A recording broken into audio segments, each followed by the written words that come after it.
In this podcast, two Gen Xers are taking a trip down memory lane, revisiting and reflecting on the cinema of the 1980s. We'll look at the hits and the flops, the studio blockbusters and art house indies, the critically acclaimed, and the universally reviled. The series is hosted by me, Lisa Molinelli, a writer and librarian, and features Dustin Morrow, a filmmaker, author, and professor of film. So pull on your leg warmers, crank up your boombox, and hop in the DeLorean. It's time for The Long Rewind. Welcome to The Long Rewind. I'm your host, Lisa. With me, as always, is Dustin. Live from New York, it's Saturday night. So what are we talking about today? We're talking about the Saturday Night Live movies of the 1980s. That's right. So Saturday Night Live, what should we say about SNL in general and then in the 1980s? Well, what is your relationship to SNL? What's your experience of SNL? Yeah, I mean, I think I probably really started to get into SNL in the Wayne's World era, the sort of Dana Carvey, Mike Myers, Phil Hartman era of SNL. When I actually started to watch it on a more regular basis, like in real time. But I think I had some exposure to it before that, just on like clip shows or like best of VHS tapes, that kind of thing, because I was certainly aware of, you know, some of the classics like Steve Martin's King Tut and the Dan Aykroyd's Julia Child bit, and, you know, a lot of the bits that you hear about over and over and over again, the sort of classic, almost historical at this point, SNL bits that were from like the 70s, I think the 70s, maybe the 80s. So, you know, I was really into it probably in the like Mike Myers, Dana Carvey, Phil Hartman era, but was aware of the earlier stuff too. I'd say that was my golden era for me. Yeah. So because it's been on for 50 years, do you think it's the kind of thing that is like, do you think it's like James Bond or whatever, where you have, based on how old you are, like you have your fond memories of it and you have like, this is my cast? I think that's got to be true to some degree. Although, like, what's interesting, at least if you are a child of the 80s, while someone like me, you know, I'm on the younger side. I'm like at the very tail end of Gen X. Again, my SNL was mostly from the 90s, at least in terms of when I was old enough to watch it when it was actually like on in real time. But, you know, there were so many movies that we're going to talk about that starred people I knew were in SNL, like Bill Murray and Steve Martin and, you know, Chevy Chase and all that, that, you know, it always kind of felt like that cast also felt important to me, but just like in a very different way. So I don't know. I don't know if that makes any sense, but I do think it is a little like James Bond, where like whichever one you connected with at the right time is the one is kind of your cast, I guess. Yeah. I don't know. What about you? What's your SNL Yeah, same. history? I mean, my first kind of awareness of it was when I was probably mid-'80s, when I was a little kid. Yeah. And so it's the same people. It's Hartman, Jan Hooks, John Lovitz, Dana Carvey, Dennis Miller did the news, Nora Dunn. Who else? Victoria Jackson, yeah, for sure. So yeah, it was Al Franken, I remember. Oh, yeah. I didn't really, that's true. I got to know him a little from, why can't I think of, you know, I'm good enough, I'm smart enough. Stuart Smalley. Yeah. Yeah, there was it's gone up and down, obviously, over the years, and I would argue it's in a bit of a down period, personally. At least for you and I. For you and me, I would say. I mean, it's interesting that it's now consumed more through YouTube, and so you can just watch the sketch you want to watch, and it's sort of, you know, it's people aren't watching it the way they were when we were young, obviously. Like just about all late night TV. Yeah, I discovered the OG cast through. They put out these VHS tapes. Yeah, I remember these. Like late 80s, early 90s that were compilations. I remember the first one I remember watching was Eddie Murphy's, and it had like the hot tub James Brown. And it had Mr. Robinson's Neighborhood. Yeah. It had Gumby. Yeah, And I'm laughing because these are all so good. yeah. And then they would do quite frequently, it seemed like every 5 years, they would do a big reunion show. So they had like the 35th reunion, 40th reunion, 45th. Yeah, like they've had, and I'm sure they're doing something for the 50th. Yeah, as we no record this, doubt. they haven't done anything yet, but I'm sure it's coming. I'm sure. Yeah. And I remember discovering a lot of those old sketches through those Through like clip shows. Yeah, absolutely. And that was sort of my first. I mean, obviously, I had seen Animal House, and I knew who Belushi was, but it was my first kind of exposure to Belushi as an SNL person, and you could see how funny the original cast was. Oh yeah. The funny thing is, though, that when they started releasing the show on DVD in the early 2000s, and you could go back and watch the entire original episodes of those original first few seasons. Not just the clips. Yeah. Yeah, not just the clips. It's amazing how rough it was. Like a good amount of it was just not very good. Yeah. And you could see them finding their footing. Yeah, that makes sense. But yeah, it's the clip shows where they throw together all the greatest sketches, like really gives you the idea that it was this show where they were knocking it out of the park every night. Sort of a false sense of what it actually was. And they used to take a lot of interesting creative risks, and they would have like puppets and Albert Brooks used to do short films. That's kind of how he got his start as a filmmaker. Again, this is in the 70s, I think we're talking about, right? Yeah. Yeah. So yeah, it was interesting. Do you have who are your all-time favorite cast members? We're gonna do our top 10 SNL movies, but who were your favorite actors? You mean like out of all time? Well, I mean, I mentioned earlier I was such a huge Wayne's World fan that I loved Mike Myers and Dana Carvey. Yeah. Dana Carvey too, though, who's always amazing. Phil Hartman, I think was just always so good. They used to call him the glue. Eddie Murphy is just kind of amazing all around, I think. Yep. Is Steve? I'm always a little confused about Steve Martin. I love Steve Martin. Was he just on it a lot, or was he the most? I mean, he was the first host, and he was the most frequent host for a long time. I don't know if that's still the case. I don't know if he still holds the record, but he pretty close. I would think. He was the most frequent host in those early years, and so he has a huge association. I mean, he's definitely a favorite of mine. I don't know if I'm allowed to say he's one of my favorite SNL actors, but I mean, he's got his own. There are a few hosts that have their own, like those videotapes that I was talking about, which they later turned into DVDs, those compilations. Alec Baldwin had one, Christopher Walken had one, and certainly Steve Martin had one. So there were these guys that hosted so frequently that they were able to star in, a massive amount of classic sketches. And certainly people like Bill Murray, Gilda Radner. I mean, I love them too. I'm trying to think of, Tina Fey is great. In later years. And Kristen Wiig, people like that. Stefan, who was Bill Hader. Yep.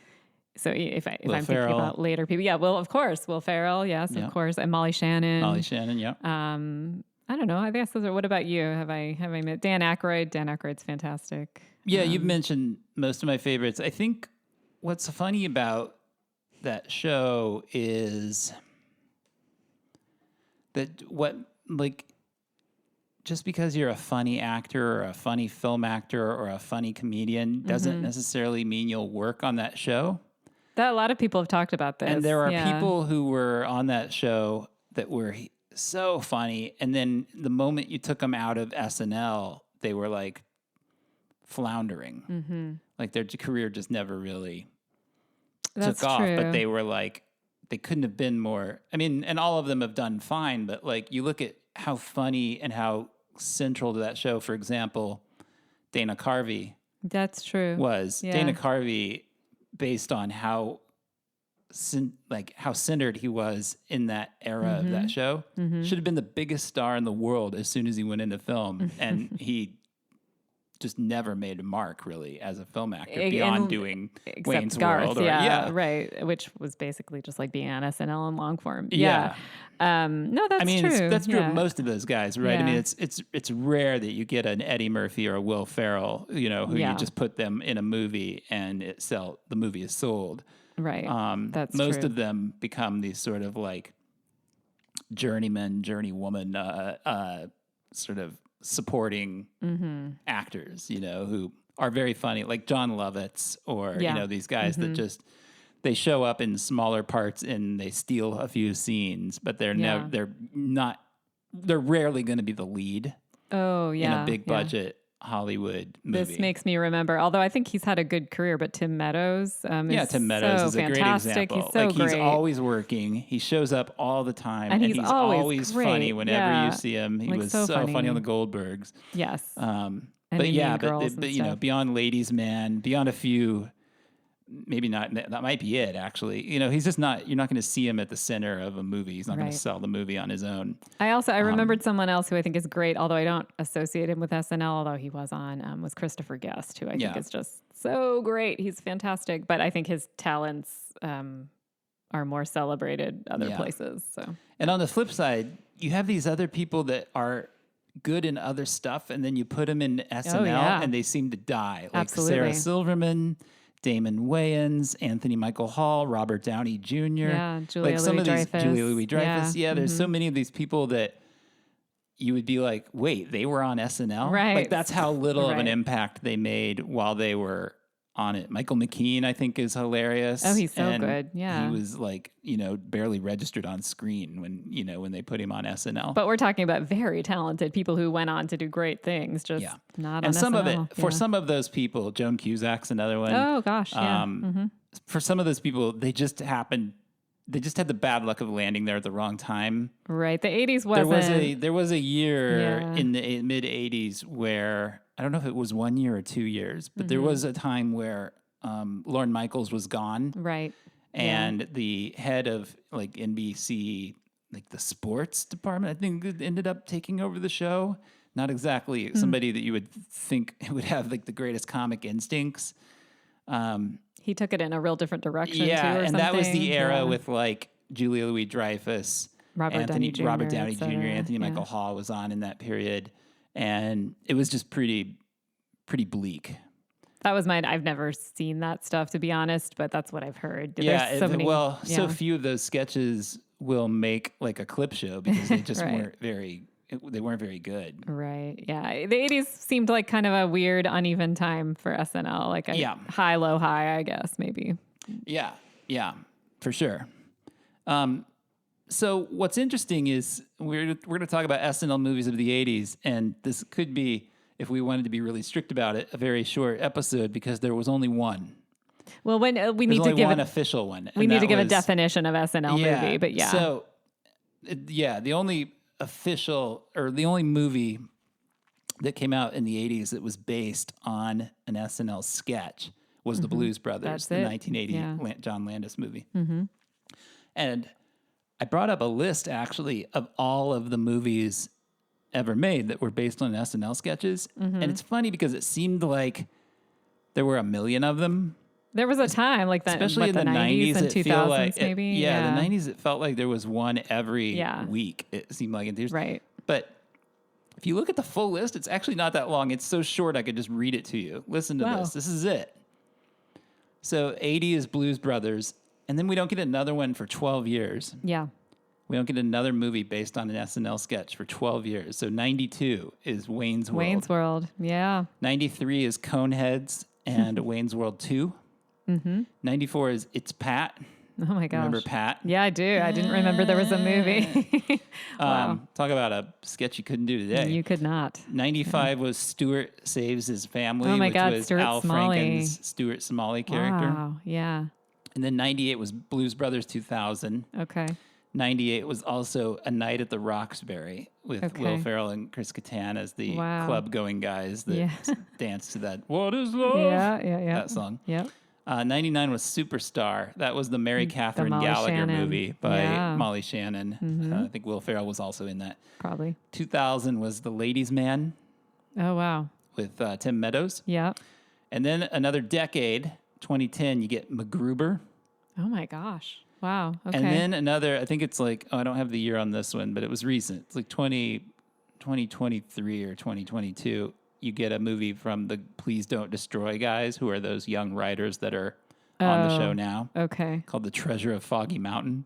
Oh, goodness. I don't know if you even count that because it's not heard of actually based on a sketch. It's an original piece that just happens to be done by those guys. Yeah. And so a couple of those movies, Wayne's World 2 and Blues Brothers 2000, were sequels. And so by the time you take those out, you're looking at maybe 10. I mean, that's true. I think it just feels like there were so many more. And I think the reason was, if you look at when they came out, 92, 93, 94, 95 to 99, that's where they all are.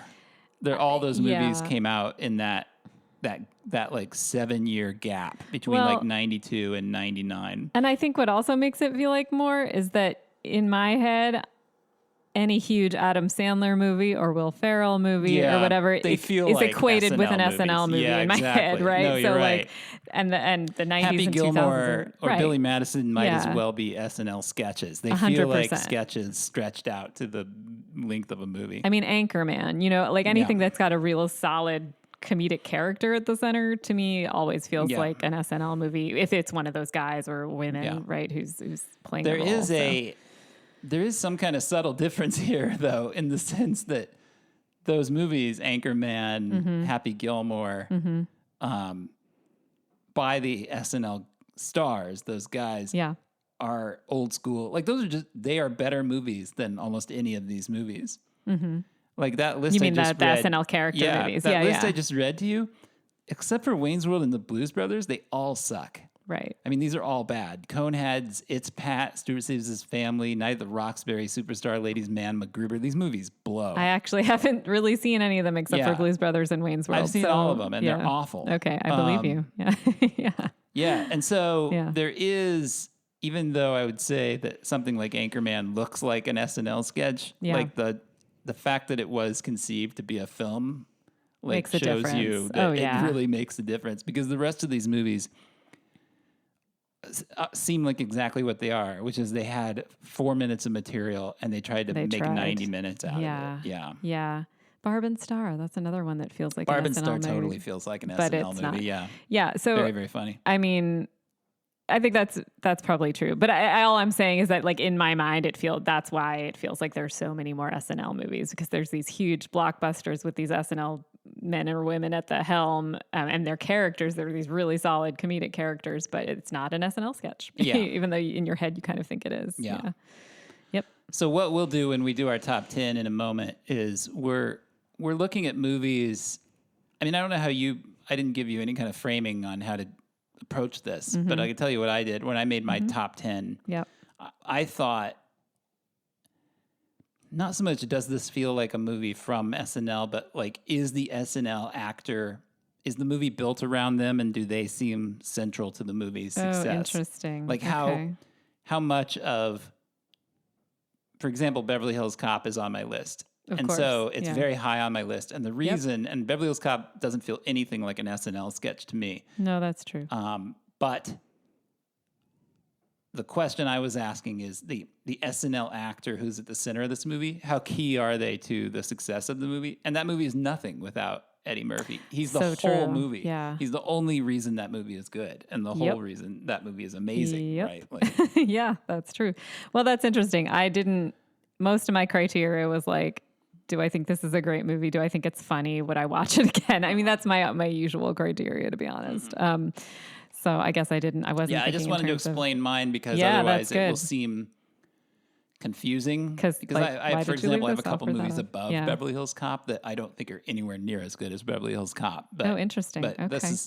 I'm thinking about it like, would I think about this movie as an SNL movie, I guess, is the question I was asking myself. Or is this just a good comedy that has an SNL actor? Anyway, before we do that, I thought maybe what we could do real quick is just run through the 80s just to give people a sense of what was coming out and who was doing what. And you can almost, I think as I do this, you can kind of track the centrality to the culture of film and TV comedy of SNL over the course of the decade. Like, you can see you could see the influence of the show even on,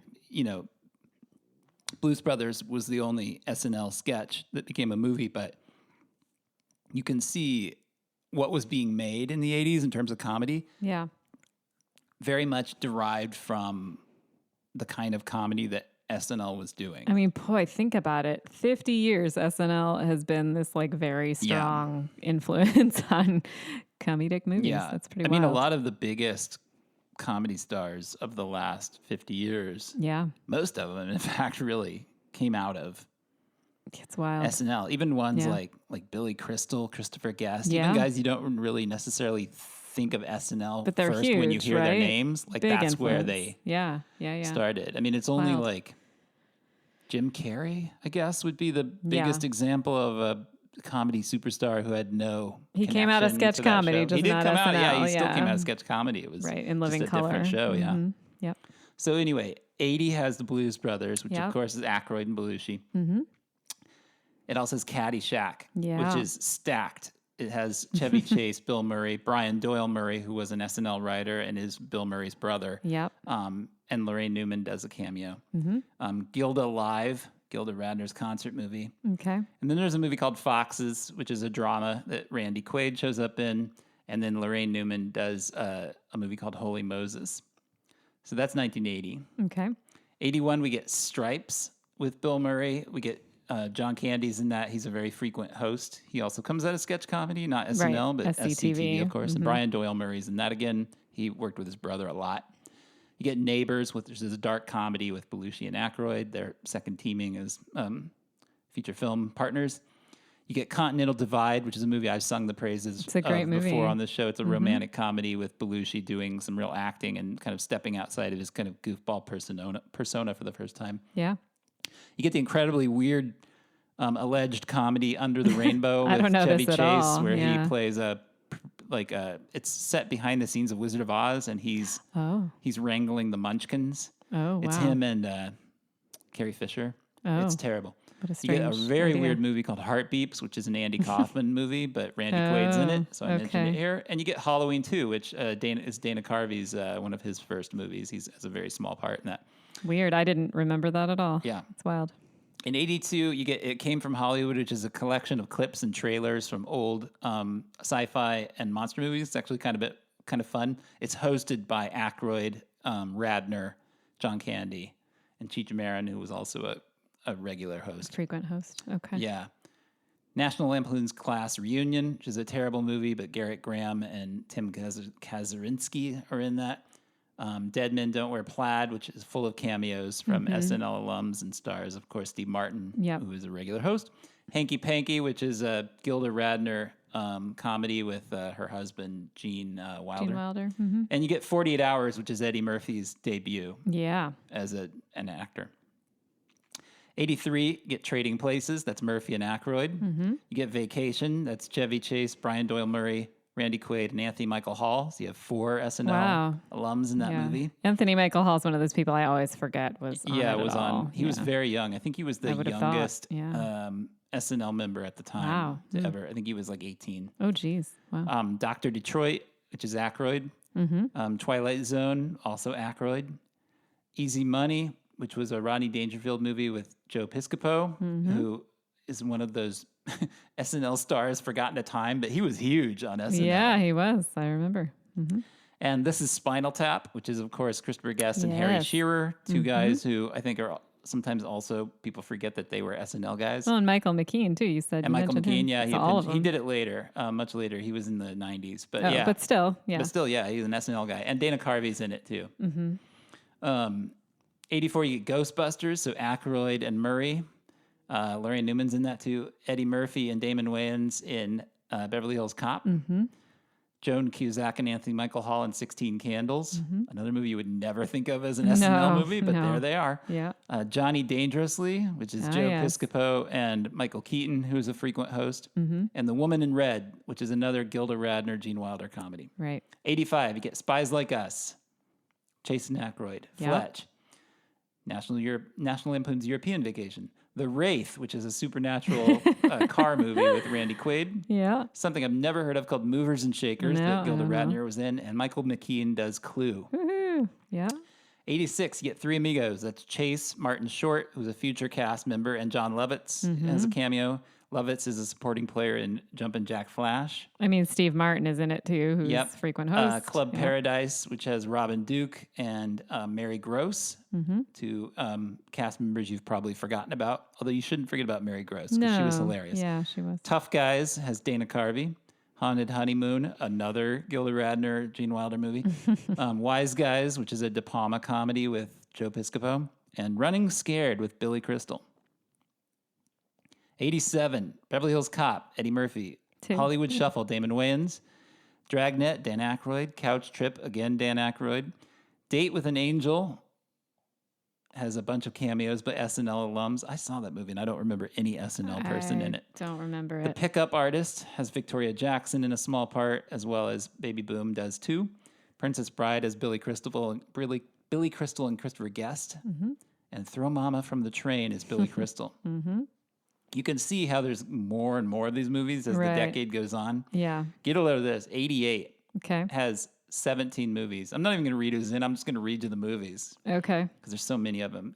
These movies all have SNL actors in them. Okay. Caddyshack 2, Colors, Earth Girls Are Easy, Punchline, I'm Gonna Get You, Sucker, Memories of Me, Big, My Stepmother is an Alien, Coming to America, Moving, Scrooged, Couch Trip, She's Having a Baby, Feds, there's Mary Gross, Funny Farm, Hot to Trot, and Casual Sex.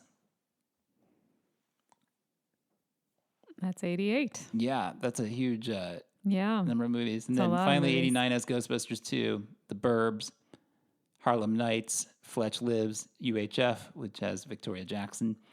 My Stepmother is an Alien, which is Aykroyd and Lovitz. Oh, you had that I in said that 88, already. so I guess it's Yeah, I think that's one of those years. Yeah, it was I think in it's there. 88. Okay. Or no, it's 89 because it came out opposite Twins. Okay. Because there's that hilarious Oh, gosh. story about from Carson. You know what I'm talking about? No, I don't know that story. Danny DeVito was on Carson the same night as Richard Benjamin, who was the actor who directed My Stepmother is an Alien. Okay.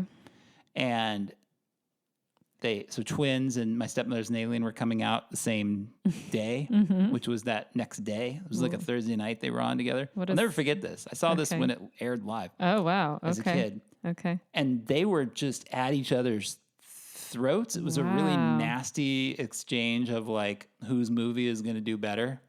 For Twins and My Stepmother For is an Alien, Twins but versus okay. My Stepmother is an Alien. Yeah. And it was Wow. like the first time I remember as a kid being kind of invested in finding out what box office was, which was not really a thing when Yeah. we were younger. Like they would mention it on before going to commercial on Entertainment Tonight, Yeah. but you wouldn't see it. I mean, I think maybe they listed it in Premiere Magazine. Yeah. And then later on in the 90s, I think Entertainment Weekly might have listed it. But Yeah. it didn't become a thing that like everybody just knew about until like the 90s. But I remember like in the 80s trying to find out who won. I Because mean, I felt invested after having watched this Yeah. like virtual, fist fight. were on either of them Carson. really blockbusters? I don't really remember either of them being huge. Yeah. But So finally, Anyway. no, Twins was huge. Twins, I guess Twins was Twins big. cleaned Stepmothers and Aliens. well, it clock, had Arnold for sure. Schwarzenegger in it. Yeah. So, yeah. Plus, it was at least somewhat funny. And you can't say that about My Stepmother's an Alien. Yeah. So finally, Christmas Vacation with Quaid Yeah. and Chase and Billy Crystal does Harry Met Sally. Yeah. So yeah, a busy decade, although nowhere near what happened in the 90s. No. Yeah. Or 2000s You couldn't for really that matter. make a Yeah. comedy in the 90s without some SNL actors. Yeah. Yeah. Might even be, well, I guess it's not really true of the 2000s, but there were some big ones then too. Yeah. So let's buzz through our top 10s. Okay. What's your number 10? My number 10 is Fletch. Fletch is on my list. I had it at number 6 in a tie with Vacation and Funny Farm. I cheated a little bit. Well, yeah, I mean, they're all Chevy Chase movies. yeah, so I did it's fair. I did my Chevy Chase trilogy there of like my favorite Chevy Chase. I probably movies. should have done that too. I mean, on a par with Vacation in terms of that kind of thing. Yeah. Fletch is probably the most SNL of, in fact, it's definitely the most SNL of Chevy's movies, though, because he does all those characters, right? He's always putting in fake teeth and wigs and what have you to swindle people. And it's very much his persona as kind of the handsome, cool guy on the show, which was kind of his role. So, yeah, I think it's definitely... Of all the 80s Chevy movies, that's the SNL-esque one for him. Yeah. So you're right to pick it. Yeah. My number 10 was Running Scared. Oh, I love Running Scared. Yeah. Yeah. And it's an honorable mention. I definitely think When Harry Met Sally is a better movie, but Running Scared felt like a better SNL movie for Billy Crystal. So maybe explain. So that's Billy Crystal and Gregory Hines, right? It's a buddy cop action comedy. Yeah. It's really fun. Love that movie. It's super fun, yeah. It's one of my honorable mentions. Very I guess underrated. that's good. Yeah, it should be remembered better than it is. Not that it's remembered poorly, it's just not remembered I just don't hear about it. Yeah, it's quite good. What's your number 9? I had Blues Brothers, which is maybe should be higher, but yeah, I had that at number 2. I mean, it's the SNL, it's one of the SNL movies, right? Yeah, and it just felt like I needed to put a Belushi movie really high. Yeah. But I couldn't quite put it at number 1 because I think there's a better SNL movie, even though Blues Brothers is the SNL movie. I mean, I guess, let me just say, again, I didn't have this criterion in my head of like, what's the most SNL? It was, for me, this is really just like, how much do I enjoy this movie and how often do I watch it? Yeah. So, and I love Blues Brothers. It's great. Yeah. Well, and the funny thing about Blues Brothers is even though it was it wasn't really a sketch. They just would come out and do these characters and do songs on the show.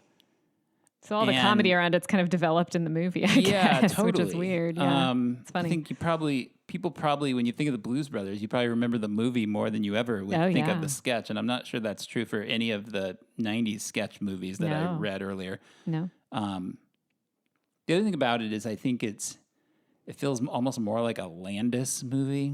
It's so John Landis, that movie, that if you know his, the things he does in all his movies. Yeah, his hallmarks, like the crazy car chases, all the excess and all the music. And it just feels very Landis to me. Like his fingerprints are all over that. Very true. My number 9, I did a tie between 48 Hours and Trading Places. Yeah, that's fair. Both great. Yeah. I mean, Trading Places is Aykroyd and Murphy, two of the most important, SNL actors ever to come out of that show. Yeah, it's so fun. I mean, I had those on my honorable mentions. I think for me, I was trying to give more spaces to more people. I do have like at least two Eddie Murphy movies on my top 10. But I feel like I had to put 48 Hours in there because it was his first movie, and it was it was perceived as taking a risk at the time because he was big on the show, but the idea of like taking somebody off of a show that's watched but not watched by a ton of people because it's on at 11:30 at night, and building a movie around him, I think from what I've read, was perceived as a big risk. That's so funny to think about now, and it's exactly the opposite. 21 or 20, maybe. He was also one of like the youngest. He was so young. Wasn't he one of the youngest cast members for sure. too? So, I think he might have started when he was 20, perhaps. Oh, I thought it was even earlier. Maybe 19. I don't know.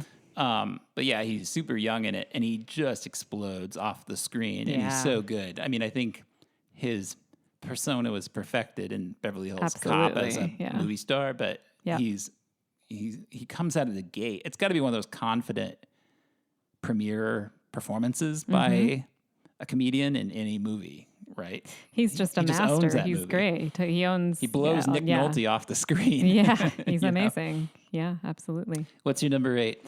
Well, I had National Lampoon's Vacation here, which is such a classic, iconic Chevy Chase movie that has that SNL feel to it. Yeah. I mean, I don't know, am I wrong? Did a lot of the writers of it on SNL sort of come out of the Lampoon tradition? I think they did. Yes. I think a lot of Lampoon guys definitely went to SNL. Yeah. For sure. So I think that's probably partially why it feels so SNL. Yeah. It's very episodic, right? That's like true. Everybody remembers scenes, and because it's a road movie, like Of course. every pit stop they make, every new city they're in, they can have like, it's almost like a little sketch, right? Yeah, like that's here's true. the East St. Yeah. Louis sketch, and here's the that's true. sketch at the campsite, and Yeah. so it does feel episodic, and it's one of Chevy's funniest performances. Yeah. My number 8 was Spinal Tap. That I had that as my number 1 because I love Spinal Tap. Yeah, I mean it's one of the funniest movies ever made. I can watch it anytime, and it's always great and funny. All 3 of the leads were on SNL. I didn't put it higher just because I don't think you really remember any of those guys as being SNL guys, particularly. I just had a hard time not putting it at number 1. The only sketch I can even think of off the top of my head is the one where Martin Short and Harry Shearer are synchronized swimmers. Yeah, and I think Christopher Guest. I'm having a hard time even remembering a Michael McKean sketch or a Christopher Guest sketch. Yeah. Oh wait, Christopher Guest did. He and Billy Crystal did those cops that would finish each other's sentences, like the security guards. I think they were. I don't remember. And they would. I do kind of remember that. You ever get one of those? And then the other guy would go, "A nail stuck in your ear that you can't get." Like they would say something ludicrous. I think that was Christopher Guest and Billy Crystal. I think that's right. I just couldn't not put it at number 1 because it's just. I can watch that movie anytime. Yeah. And it's always satisfying. It's hilarious. It's such a good movie. But and the mockumentary thing that's true. Was an SNL. SNL didn't invent that, but they did it a lot, right? That's true. That synchronized swimming is an example of that, right? Yes. Like that sort of fake nonfiction thing. They would do that on SNL a lot. Yeah. Yep. Mm-hmm. My number 7 is, did we say your number 8? I was Vacation. And you were Spinal Tap. My number 7 is Scrooged. Okay. Did that make your list? It did. Yeah. I mean, I put it, I guess I should have put it higher. I put it at 12. I had like a list of 12, frankly, and it was at 12, and I don't know why, but Scrooged is great. Mm-hmm. I mean, it's also kind of episodic and sketchy. Not sketchy, but sketch-like. Sketch-like, yes. And, whenever Bill Murray's at the helm of anything, at least in that era, it definitely felt very SNL for sure. Yeah. Mm-hmm. For me, it's peak Bill Murray. Mm-hmm. I think that's true. We did a Christmas episode of our show, and we talked about, he was unhappy on that set, which is funny to me because he's so good, but maybe that's how you need Bill Murray, is you need him a little grumpy. I don't know. Yeah, maybe. I mean, it kind of contributes to his character. He's playing Scrooge. Mm-hmm. But yeah, I just think that the last 15 minutes of that are some of the best acting by any actor in the 80s. I think he's just incredible in that movie. My 7. Oh, sorry. Do you have more to say go about ahead. Scrooge? I had Coming to America at number 7. Coming to America, another John Landis joint. yeah.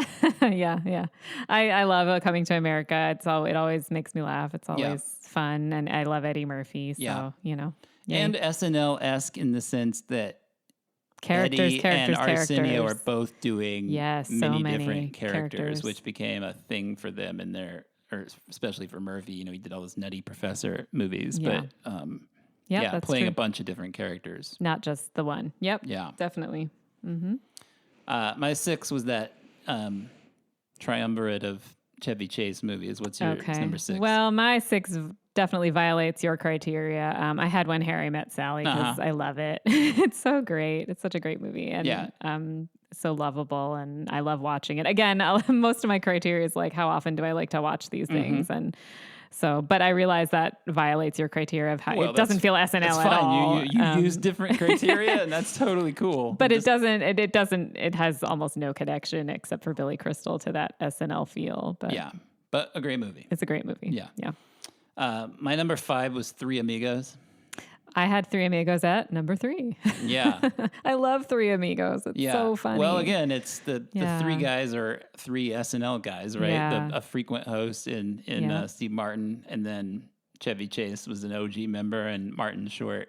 I don't know that his fame came from SNL, he did have a brief but memorable run.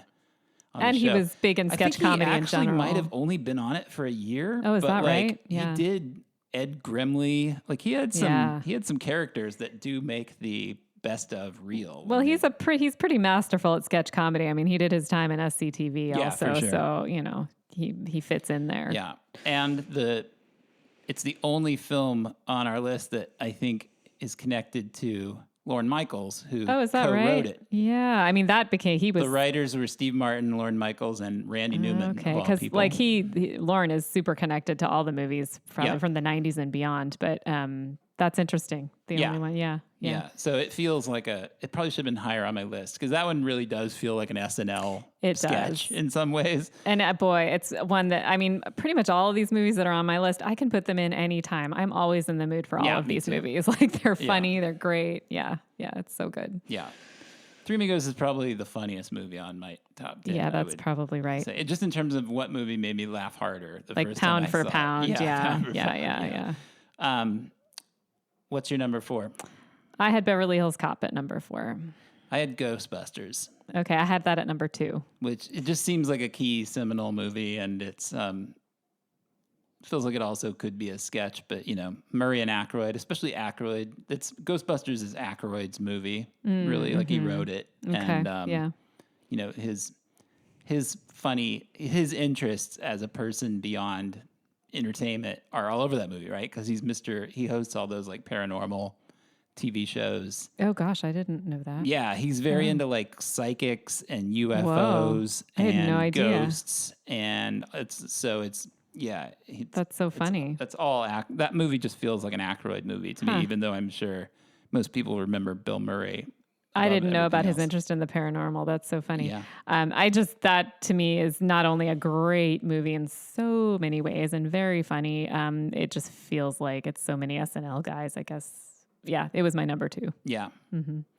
My number 3 was, did we say your number 4? I said Beverly Hills Cop. Do we want to talk about that some more? Or that's my number 3. Oh, okay, so yeah. I mean, I don't know what to say beyond, it doesn't feel much like an SNL movie, but I just was thinking like, boy, of all the movies I've ever seen where an SNL actor just kind of took over the screen with their charisma and their personality. Yeah. I mean, he's got it. Yeah. I mean, you could make a case for Anchorman and Will Ferrell, maybe. Like, you could make a case for something like, a movie we haven't mentioned, but like Stripes. Okay, Bill Murray, yeah.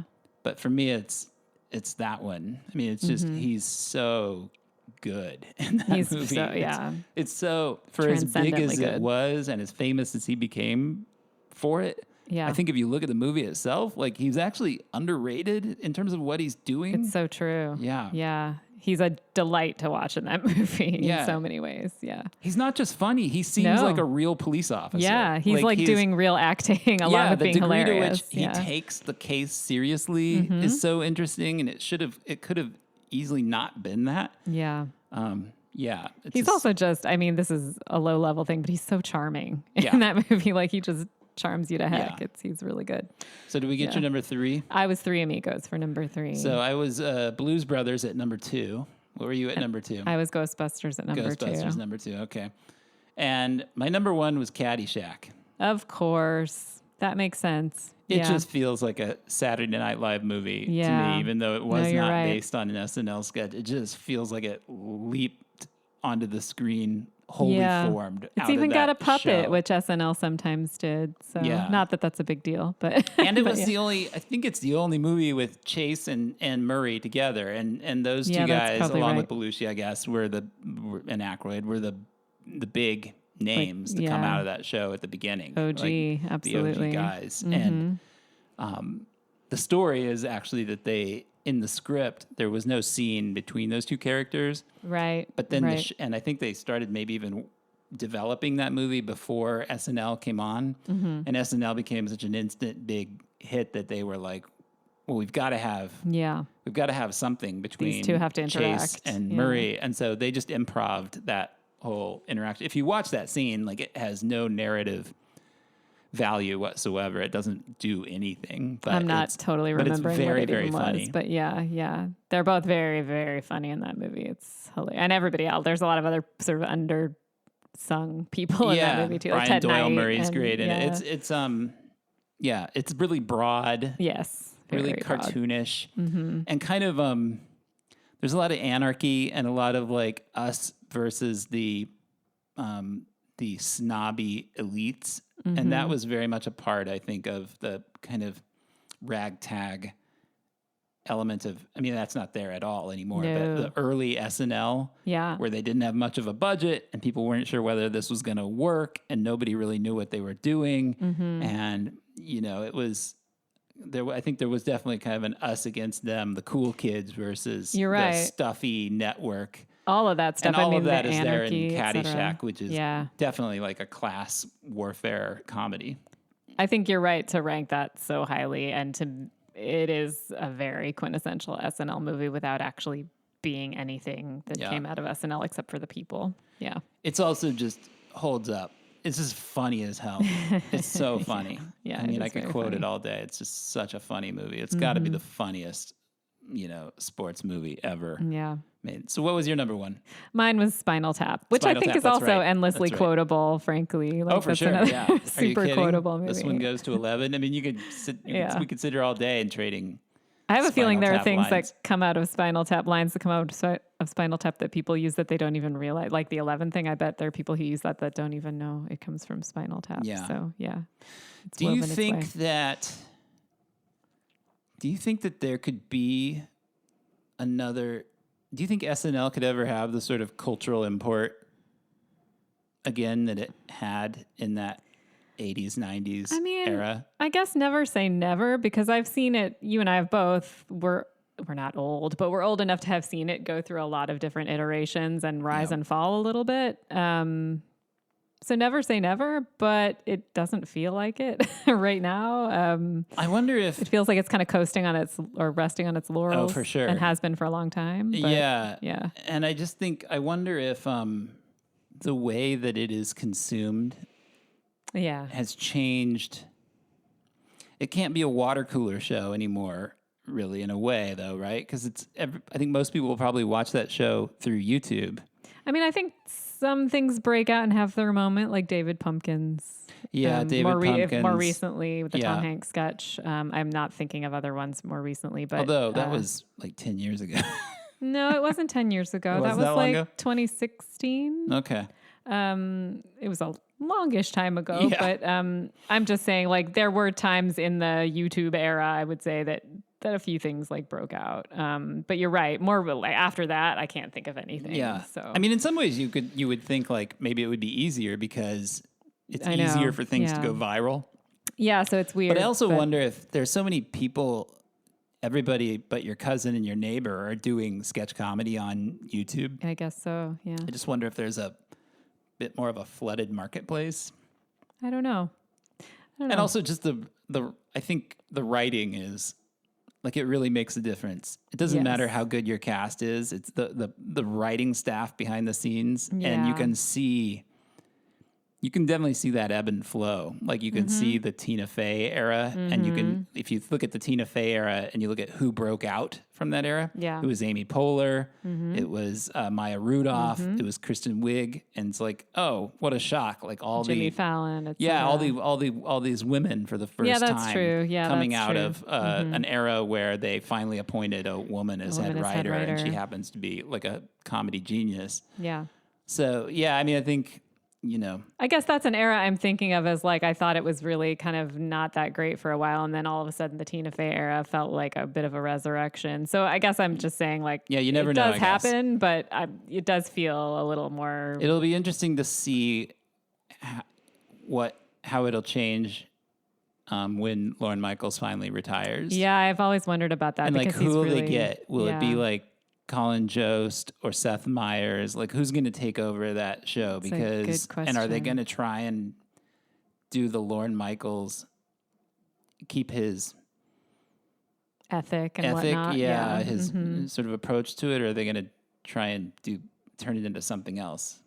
I mean, it's a tough call, I suppose, because the one time that happened, it didn't go well in the 80s that we're talking about. Dick Ebersol, that's his name. I kept trying to think of the name of the guy that took over. Not a guy you would want in charge of comedy. And he was, I think, sports, wasn't he? Yeah, I think he was a sports guy. In the middle of the 80s. That didn't go. But then again, different times. I mean, maybe call for different things. So I don't know. It's a really good question. It'll be interesting to see. I mean, it's definitely the case. I mean, they don't make as many comedies as they don't make as many movies, period, as they used to in the 80s, 90s. In general, but they also definitely don't make as many comedies because they're bigger financial risks. When they do, they usually go straight to streaming. I think that's what made me. But I'm wondering, like, are we going to ever see like a series of SNL sketches turned into movies again? I mean, it just seems, I don't know. Yeah. unlikely. It's funny you mentioned David Pumpkins because I remember there was a David Pumpkins spin-off cartoon, like a special, like a 30-minute special that came out like a year after. Yeah. And I remember when that came on, I was like, oh yeah, this is like back in the day when they used to like spin out SNL properties into something else. I think you've made a good case for not doing that though. and also how bad they all were. Yeah. I mean, there's a good case for taking the greatest actors and making movies around them. I mean, there's plenty of great examples of that. Obviously, we've talked about a lot of them today. But yeah, I don't know if we necessarily need any of the sketches to become movies. But what you're talking about not having as many comedies now, that's what really stuck out to me about this list, was thinking about how much I would watch anything on this list any day of the week, anytime, versus like some newer stuff where I'm like, no, thank you. You know, I'll take a pass. So I'm looking at this wonderful list of wonderful comedies and thinking, boy, they're just not as good now as they were back in my day. But I would love to see like great comedies come out now, I guess is what I'm saying. Like I'm looking at this and thinking, boy, you know, wouldn't it be great to have a list of fresh comedies that I could be like, yeah, yay, there's more comedies now. Yeah. So if you want to, if you want to truly sound if you permit me for a moment to truly sound like a get off my lawn guy, I will say that when I look at this list, I see comedies that even when they were broad, were not that gross, and that just seems to be not a gross out. It seems to be like lowest common denominator now. It's like how sexually explicit or foul. Boy, I really sound like an old person. I mean, I'm with you. Frankly, you know, I with picked you. Caddyshack as number one, and there's a big joke in that movie built around Baby Ruth floating in a pool that everybody thinks is a turd. That's true. But that's pretty like mild in comparison to what so it's I not think like you're there weren't any to. of these. I mean, in Funny Farm, there's a joke about eating sheep balls. So it's not like these movies weren't doing that, but not to the degree that like it seems like a lot of contemporary comedies. That's all they are. It's not what they leaned on. How shocking can we be with our? I don't know. We should stop before we start to sound any older than we. That said, I think a lot of people would find a lot of these funny today. Yeah, not all of them, maybe, but a lot of them. Yeah, well, for sure. Yeah, if you're listening to this, and especially if you're a younger generation and you're unfamiliar with any of the titles we listed, you should definitely give them a try. Get them and give them a watch. Yeah, because they hold up, all of them. Yep. Yeah. All right. Well, thank you for listening, everybody. We will catch you next time around. See you later. You've been listening to The Long Rewind. The program is produced by Dustin Morrow and hosted by me, Lisa Molinelli. If you enjoy the show, please consider hitting the subscribe button, leave us a good review on your podcast app, and tell your friends about the program. We'll see you next time. Thanks for listening.